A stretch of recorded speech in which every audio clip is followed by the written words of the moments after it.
My name is Barb Braithwaite, and I have a stepson called Ethan Braithwaite. Ethan came to live with me when he was 10 years old, and from that moment on, I have been his primary carer. Ethan's transition started when he was 18, and it took a number of years to transition him across into adult services. In hindsight, Ethan should have started the transition process a lot earlier, and then that would have meant that he would have been ready by the time he was 18 to fully transition across into adult services.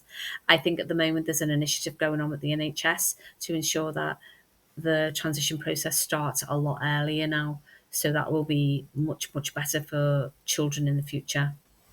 When the transition process started, I was absolutely beside myself with worry, fraught with anxiety. I had absolutely no idea what was going to happen. Going into a world where nobody knew Ethan was terrifying. Ethan had been at Alder Hey most of his life, and it's all under one umbrella. All the consultants and clinicians were all in the same place, and everything was seamless with his care. And now we were going into a place where it was very disjointed. Ethan is under many different clinicians and consultants. And in the adult services, they are across different hospitals as well. And my biggest fear was that one place wouldn't communicate with another place and things would technically fall off a cliff. We spent many years building up wonderful relationships with all the team at Alder Hey, and they always listened to us and valued what we had to say. And they always knew that we knew Ethan better than anybody else. What helped us tremendously throughout the whole process, and I suppose eased a lot of the anxiety, was having one point of contact throughout the whole process that we could deal with directly. In our case, it was a wonderful woman called Jackie Rogers, who is the transition lead in Alder Hey Hospital.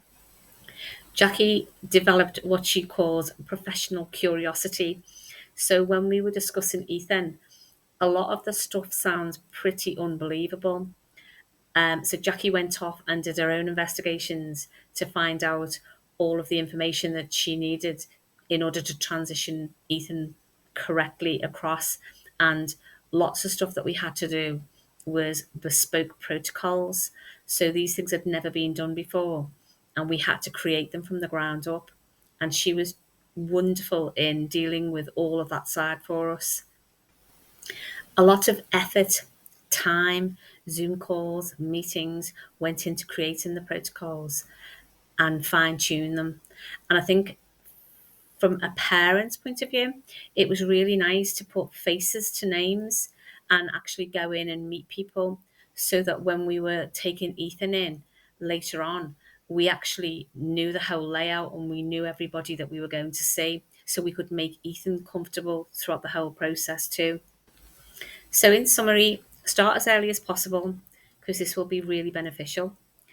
If something doesn't exist in the adult services that you are currently getting in the children's services, then create it in the adult services. It's as simple as that. It will take a lot of time and effort, but you will get there in the end. And I'm here to tell you that the adult services are actually really, really good. We didn't know that at the time, but now, having been in them for quite a few years, they are excellent, and some of them are actually better than children's services too. And finally, here is a picture of Ethan, our gorgeous boy, and he actually thinks he's a VIP now because he's treated that well in adult services.